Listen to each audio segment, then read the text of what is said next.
자, 반갑습니다. 오늘은 1장 디지털의 개념에 대해서 공부하도록 하겠습니다. 1장에서 배울 학습 목표는 디지털 양과 아날로그 양의 차이점,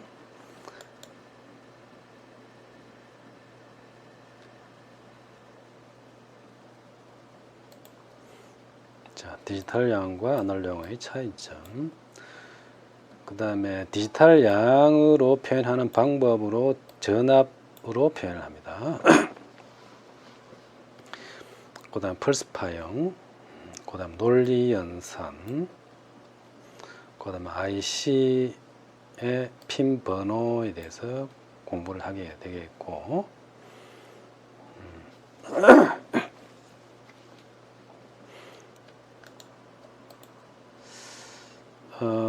계측에 대해서 또 1장에서 다루어 보겠습니다.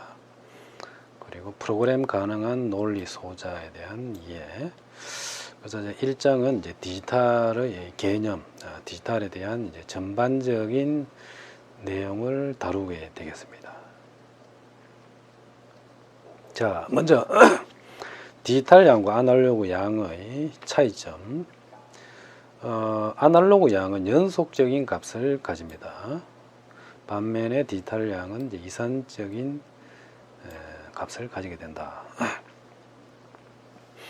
밑에 그림을 보면은 이제 왼쪽 그림이 아날로그 양입니다. 아날로그. 오른쪽 그림이 이제 디지털 양인데, 아날로그 양은 연속적인 그 값으로 이렇게 표현이 됩니다. 그래서 이것은 예를 들어 온도를 예를 들었는데,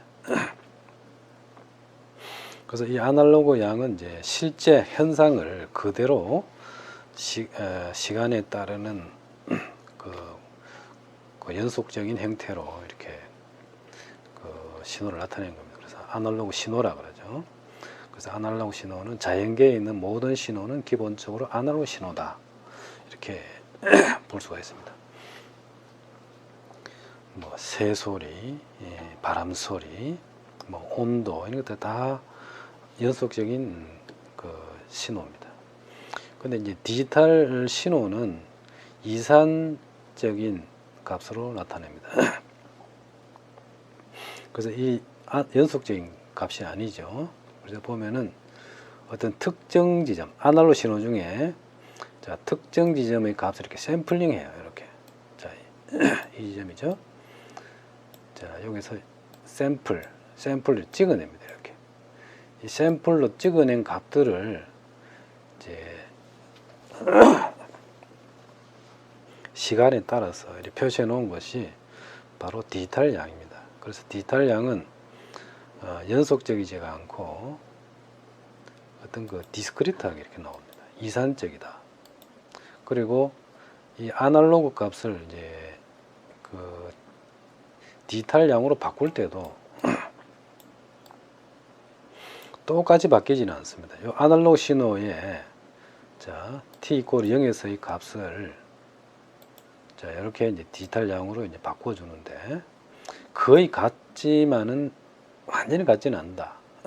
그래서 이 아날로그 신호를 디지털 신호로 바꾸는 컨버터가 있습니다. 그래서 이 변환기를 AD 컨버터라 그러는데,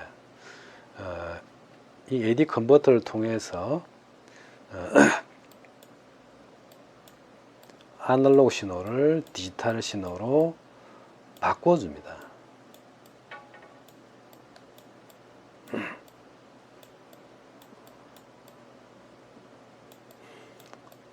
바꿔주는데 거의 같습니다. 거의 같은데 이 아날로그 값에 가장 가까운 어떤 그 디스크리트한 값으로 이렇게 변환을 해주게 되죠. 그래서 아날로그 신호와 디지털 신호는 우리가 사용하는 데는 전혀 문제가 없습니다. 그리고 우리가 뭐 이 온도를 어떤 실제로 만약 요 아날로그 값이 예를 들어서 온도가 74.25도다. 그러면은 디지털 양으로 74.24라든지 여러 아주 작은 미세한 어떤 그 에러가 있을 수가 있지만은 그 에러는 무시해도 된다. 그렇게 볼 수 있습니다. 그리고 우리가 보통 이제 그 요즘에 시스템은 디지털 시스템으로 되어 있습니다. 컴퓨터로 많이 이용하고 하기 때문에 디지털 시스템으로 신호를 전달하기 위해서는 그 AD 컨버터를 통해서 아날로그 신호를 디지털 신호로 바꿔줘야 됩니다. 그래서 디지털 신호로 바꿔준 디지털 신호지만 요 레벨을 사실은 0 또는 1로 표현을 해놨습니다. 그래서 이진수 형태로 이 신호를 표현해 놨었죠. 그래서 이것을 이제 디지털 시스템이다. 그리고 디지털 시스템은 0과 1로 표현되는 그러한 신호로 되어 있다. 그렇게 이야기할 수가 있습니다. 그래서 이 디지털의 이제 장점이 있죠.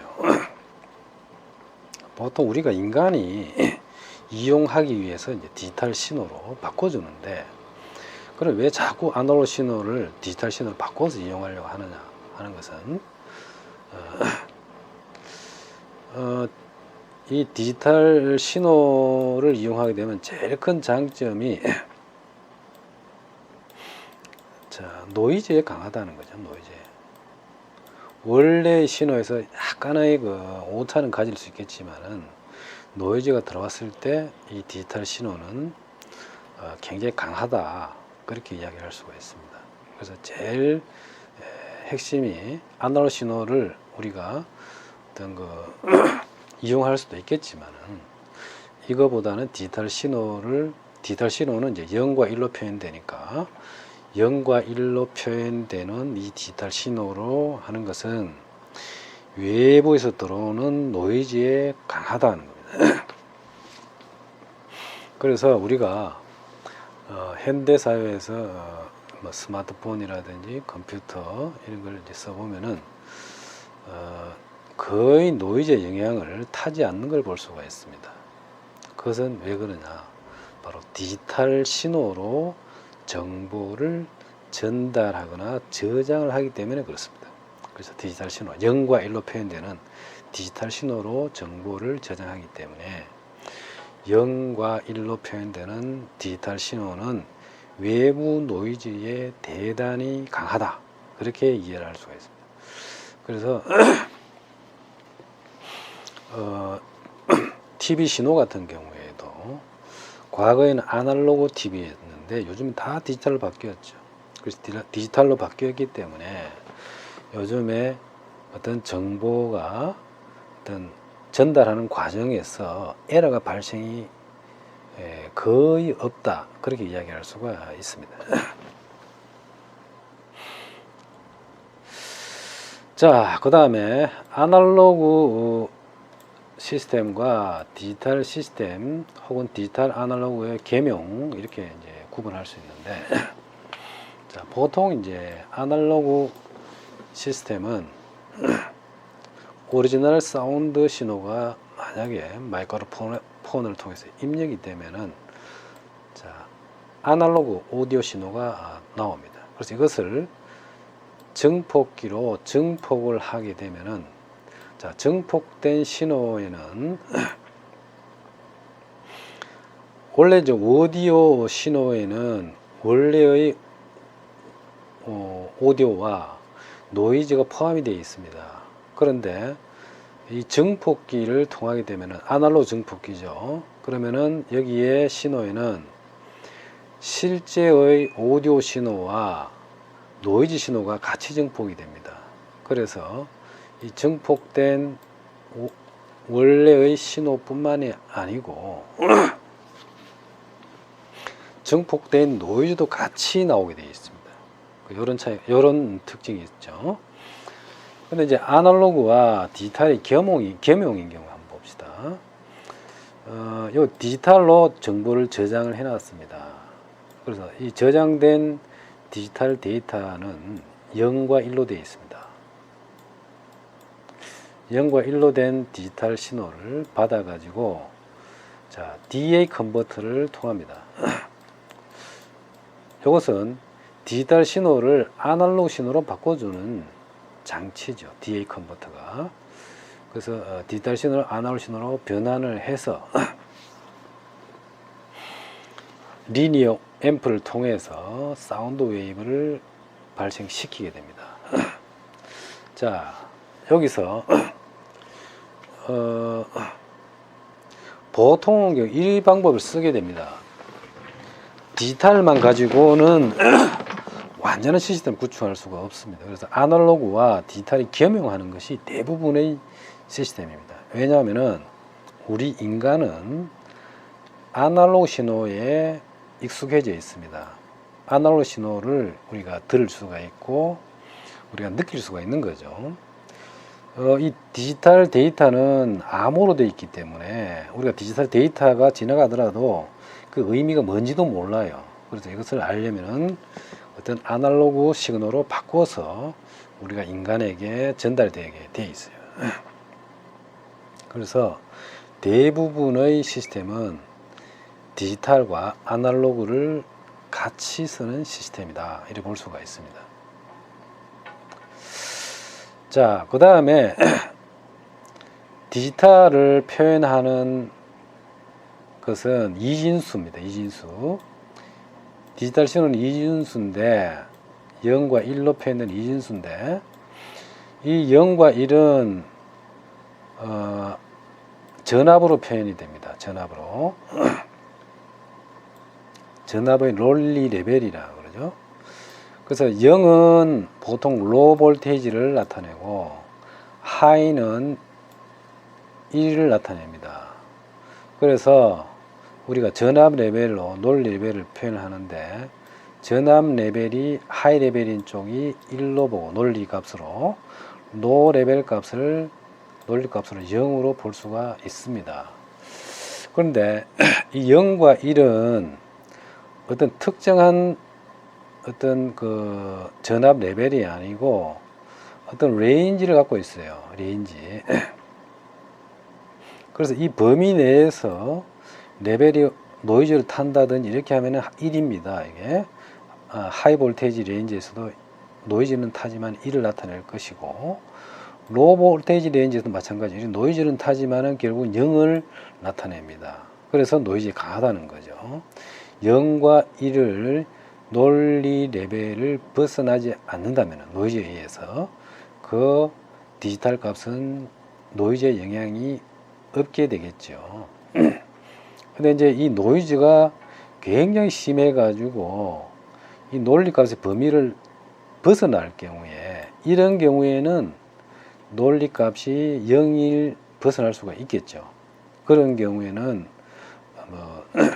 논리 값이 0으로 있던 것이 1로 바뀔 수가 있겠지만은 대부분의 정상적인 신호에서는 이것을 벗어나지 않는다는 거죠. 그래서 우리가 디지털 신호로 보낼 경우에는 웬만한 노이즈에 대해서는 디지털 값이 변하지가 않기 때문에 정보를 정확하게 전달할 수가 있게 되는 겁니다. 그래서 앞으로도 전압 레벨이 어떤 하이 볼테이지를 1로 놓고 로 볼테이지를 0으로 하겠습니다. 전압이 이렇게 변할 경우에 이쪽을 1로 볼 것이고 이쪽을 0으로 이렇게 디지털 값으로 다루겠습니다. 그래서 이런 시스템을 양논리 시스템이다, 그렇게 이야기를 합니다. 그래서 이 책에서는 하이 볼테이지 범위의 신호를 1, 로 볼테이지의 신호를 0으로 다루도록 하겠습니다. 자, 디지털 파형이 이래 나오죠. 그래서 디지털 파형은 자, 펄스 형태가 됩니다. 펄스 형태가. 그래서 하이 펄스, 자, 로 레벨, 하이 레벨, 로 레벨 이렇게 가는 거고, 자, 요거는 하이 레벨, 로 레벨, 하이 레벨 이렇게 갑니다. 그래서 이것을 왼쪽에 있는 펄스를 양의 펄스, 오른쪽에 있는 펄스를 음의 펄스라 그렇게 이야기를 합니다. 그래서 이 펄스라는 것은 로우 레벨과 하이 레벨을 반복하는 논리 레벨을 이제 펄스다 그럽니다. 펄스. 그래서 여기 같은 경우에는 이제 로우 레벨에서 하이 레벨에 갔다가 그다음 또 로우 레벨에 내려오는 그런 펄스죠. 그래서 이것을 이제 양펄스라 그러는데 로우 레벨의 펄스 값이 0이 되겠죠. 하이 레벨의 펄스 값은 1이 될 거고. 그래서 이것도 이제 펄스도 우리가 이제 신호를 표시할 때는 이렇게 표시해요. 양펄스를 이렇게 표시하는데 실제 양의 펄스를 자세히 들여다보면은 이 부분을 이 부분을 확대하면 이렇게 돼요.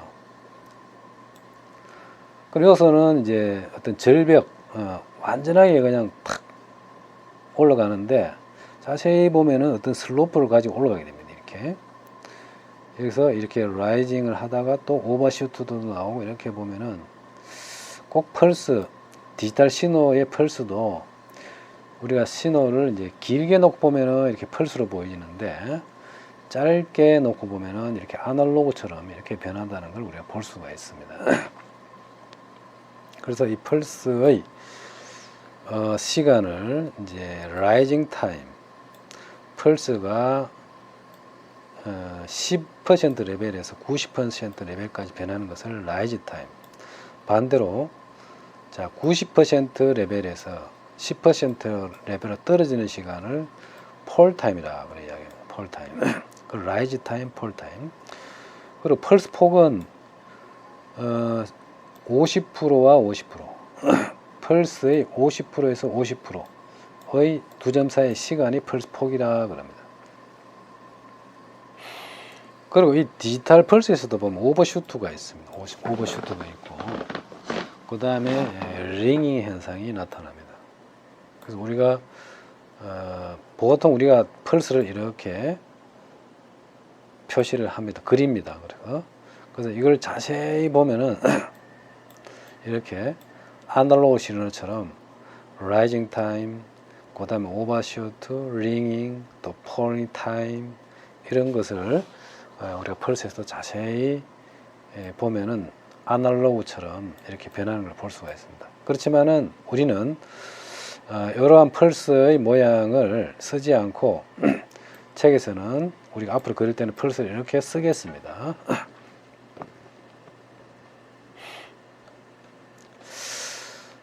그 다음에 주기 펄스가 있습니다.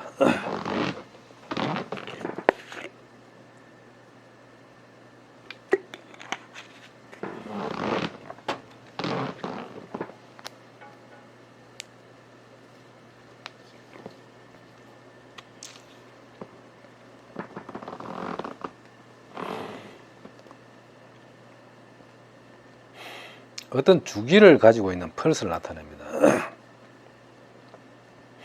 바로 밑에 이제 이 그림이 주기를 가지는 펄스인데 어떤 주기가 있죠. 펄스의 주기를 만약에 t다 그러면은 이 주파수는 펄스의 주파수는 주기의 역수가 됩니다.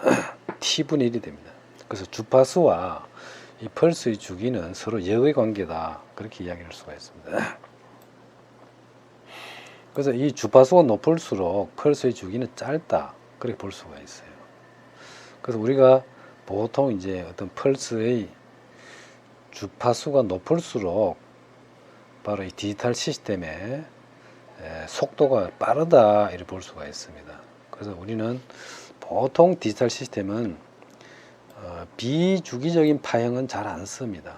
그래서 어떤 주기적인 펄스 파형을 가지고 디지털 시스템을 많이 이용하게 됩니다.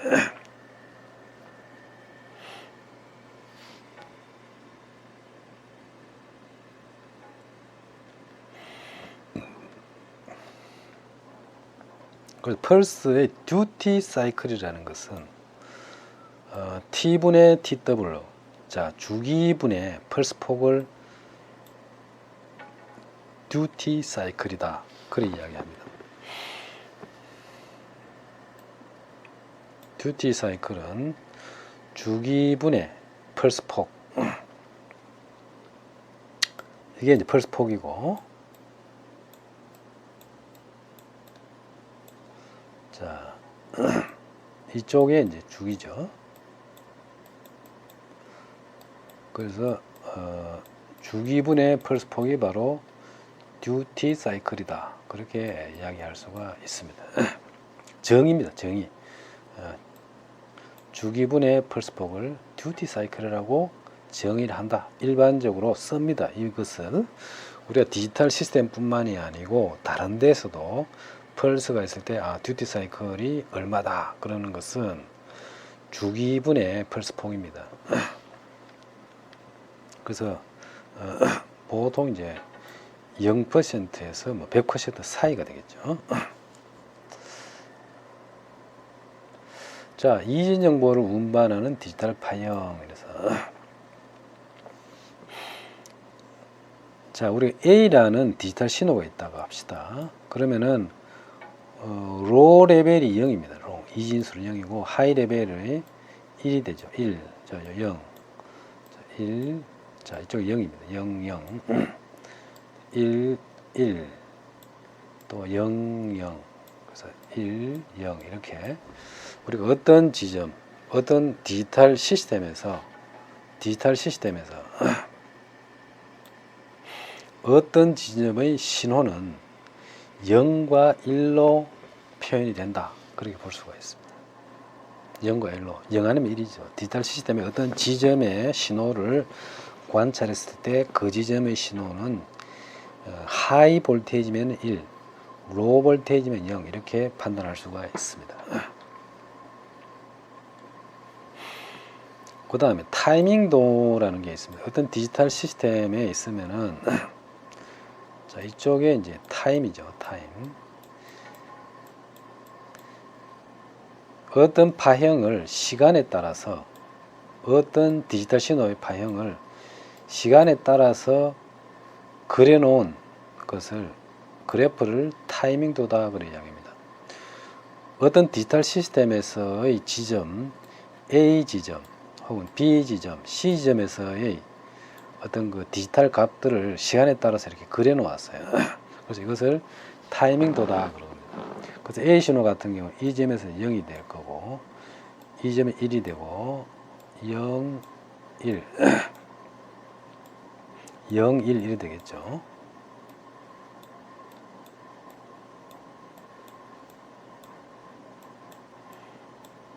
자, B 신호는 0, 0,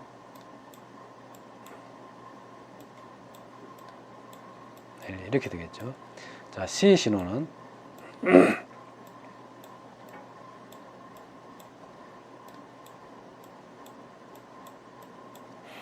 자, 0, 0, 0. 자, 그래서 어떤 디지털 시스템, 어떤 포인트 A와 B와 C가 있을 때 A는 01, 01, 01, 01, 01 이런 식으로 변하고 B는 00, 11, 00, 11, 00, 11, 00, 11 이렇게 변하네요. C 지점의 디지털 신호는 0000, 1111, 0000, 11 이렇게 변하네요.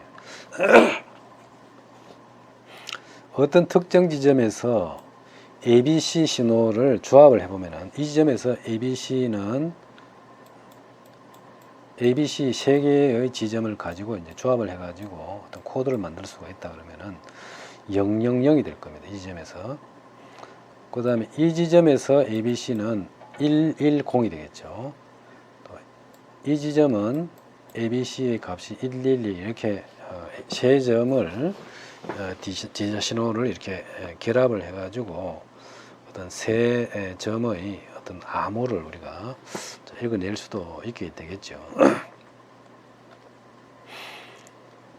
자, 논리 레벨과 디지털 파형이 되어 있습니다.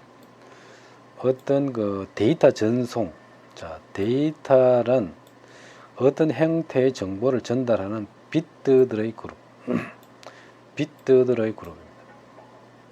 자, 데이터란 어떤 형태의 정보를 전달하는 비트들의 그룹이다.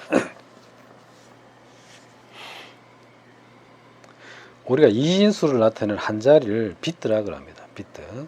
근데 그것을 정보라 그러지 않습니다.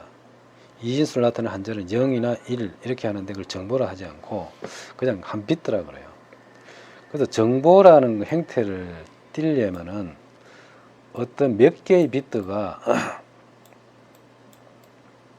그룹으로 묶여져야 돼요. 그룹으로.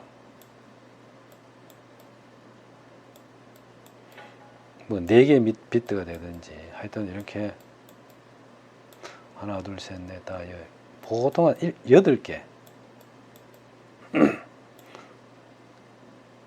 한 8개 정도의 그룹으로 있다면은 하나의 정보를 표현됩니다. 일반적으로 우리가 디지털 시스템 쓰는 거 보면은 한 비트 8개를 가지고 하나의 정보를 나타냅니다. 그래서 비로소 데이터란 말을 쓸 수가 있게 되죠.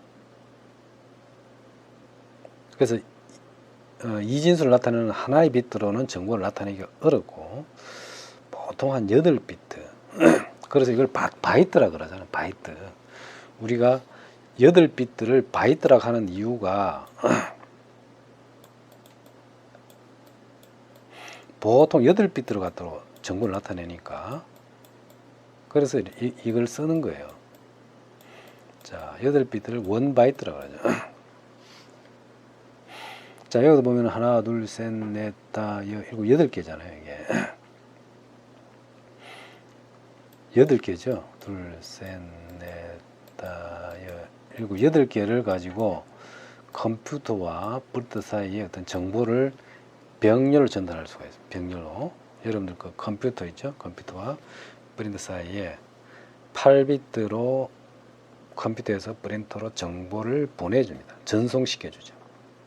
전달해주면은 그 정보를 프린터가 받아가지고 프린터를 아웃풋으로 내보내게 될 거죠. 자, 이런 방법이 있고, 이런 방법을 이제 병렬이라고 하는 병렬로 정보를 전송하는 거죠.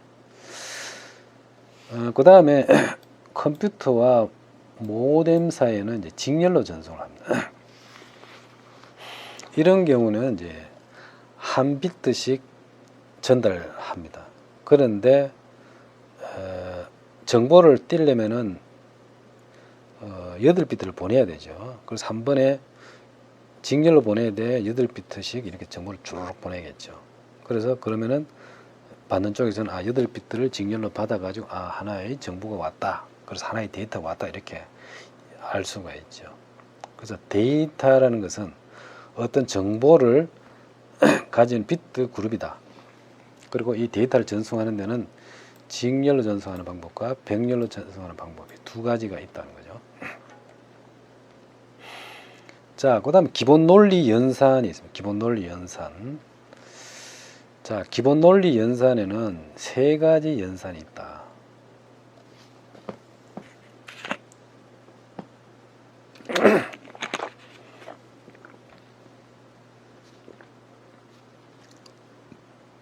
자, AND 연산과 OR 연산, NAND 연산이 있습니다. 자, 요거는 연산자 3가지, 기본 논리 연산자 아주 중요하죠. 여러분 알고 있을 수가 있습니다. 자, 모든 입력이 하일 때 출력이 1입니다. 자, 모든 입력 중에 하나라도 어느 하나 이상이 하이면 출력이 1입니다. 여기 OR 연산이고, 그다음 입력과 무조건 반대로 나오는 게 난 연산입니다. 그래서 AND 연산, OR 연산, 난 연산.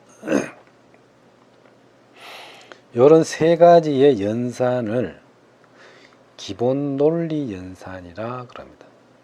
이 3가지 기본 논리 연산을 기반으로 해서 디지털 시스템이 구성이 됩니다. 그래서 이 AND 연산의 정의는 모두 입력이 1일 때 출력이 1입니다. 하나라도 0이면 출력이 0이 되죠. 자, 이것은 암기, 정의이기 때문에 그렇습니다. 정의이기 때문에 왜 AND 연산이 입력이 모두 1일 때 출력이 1이냐 이렇게 묻는다면 답할 사람 아무도 없습니다. 그래서 이것은 정의이기 때문에 그렇다. 정의이기 때문에 그렇다는 거죠. 그래서 이것은 메모라이제이션 해야 될 부분이에요. 정의는 암기의 대상이지 이해의 대상이 아니다는 거죠. 자, 오화연산도 마찬가지입니다. 하나 이상만 1이면 출력이 1이에요. 그러면 모두 0일 때는 출력이 0이라는 겁니다. 이런 연산을 하는 것이 오화연산이다. 이것도 역시 암기해야 되는 거죠. 자, 난연산은 반대입니다. 0이면은 1이다.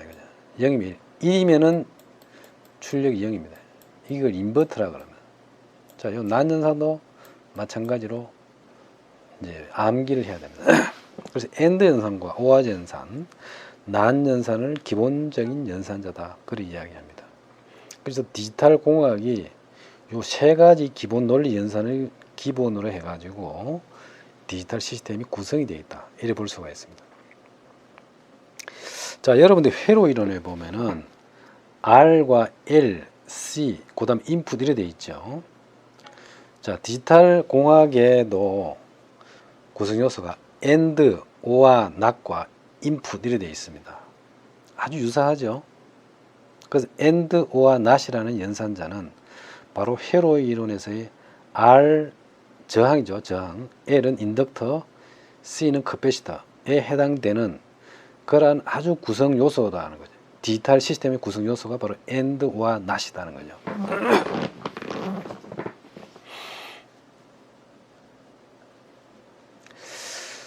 자, 디지털 시스템의 기능은 비교 기능, 산술 기능, 그 다음에 인코딩과 디코딩 기능 이런 것들이 있습니다.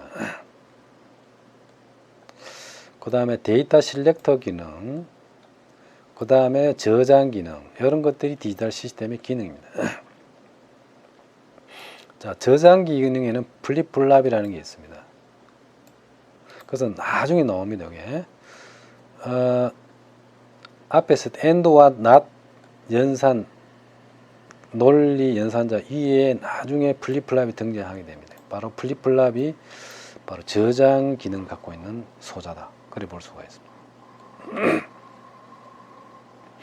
그 다음에 카운터 기능. 자, 그 다음에